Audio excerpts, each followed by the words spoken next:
আসসালামু আলাইকুম, welcome to another blog. সকাল সকাল চলে যাচ্ছি কাজের উদ্দেশ্যে।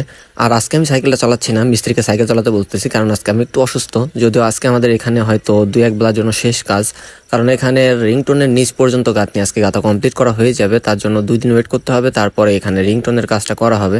আজকে 3টা ওয়াল আছে, সেই 3টা ওয়াল আমাদের ফুলফিল কমপ্লিট করার পরে এখান থেকে কাজটা পরিপূর্ণভাবে সমাপ্ত করে চলে যেতে হবে। এখান থেকে সব কিছু সরঞ্জাম গুছিয়ে নিয়ে তার জন্য দ্রুত লেগে গেলাম কাজে। বালু ভাজিয়ে 2জন মিস্ত্রির কাজটা বুঝিয়ে দিয়ে তারপরে একটু রেস্ট করতেছি, কারণ আজকে 2জন মিস্ত্রির ফুলফিল কাজ বুঝিয়ে দিয়ে যত দ্রুত সম্ভব এখানকার কাজটা শেষ করতে হবে। তার জন্য ভিডিও ফুটেজ বেশি নিতে পারিনি। যদিও আমাদের 3টা ভাড়া কমপ্লিট করতে হবে। ভাড়া দিয়ে গাঁথনি গাঁথা অতিরিক্ত পরিশ্রমের একটি কাজ, কারণ 3টা ভাড়া করতে আমাদের প্রায় 3 ঘন্টা সময় চলে যাবে। আর 3 ঘন্টার মধ্যে আমাদের কাজটা কভার করতে হবে। তারপরে আবার সরঞ্জাম গুছিয়ে এখান থেকে সরে যেতে হবে অন্য সাইডে।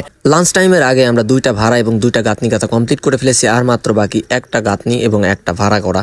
ভাড়া করে গাঁথনি গাঁথা অবশ্যই খুব পরিশ্রমের কাজ। যদিও আমি একা হেল্পার, তার জন্য খুব টাফ হয়ে যাচ্ছে। আমাদের 2টা হেল্পারের কাজ একা করতে হচ্ছে।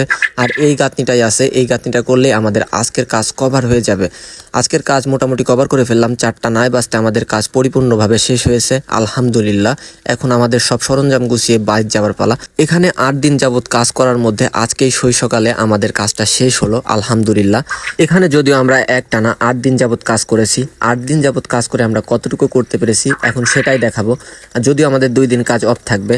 আমাদের এইখানে গাঁথা ছিল হচ্ছে ডোয়া পর্যন্ত, আর উপর থেকে রিংটোন পর্যন্ত আমরা 8 দিনে কাজটা সম্পূর্ণ করেছি আলহামদুলিল্লাহ।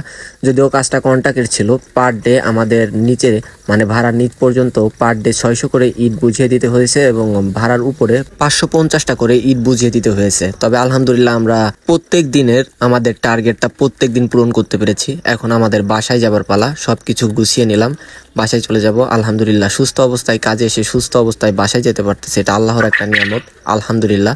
সবাই দোয়া করবেন আমার জন্য, যাতে আরো ভালো ভালো ভিডিও দিতে পারি আপনাদের জন্য। আসসালামু আলাইকুম সবাইকে, আল্লাহ হাফেজ।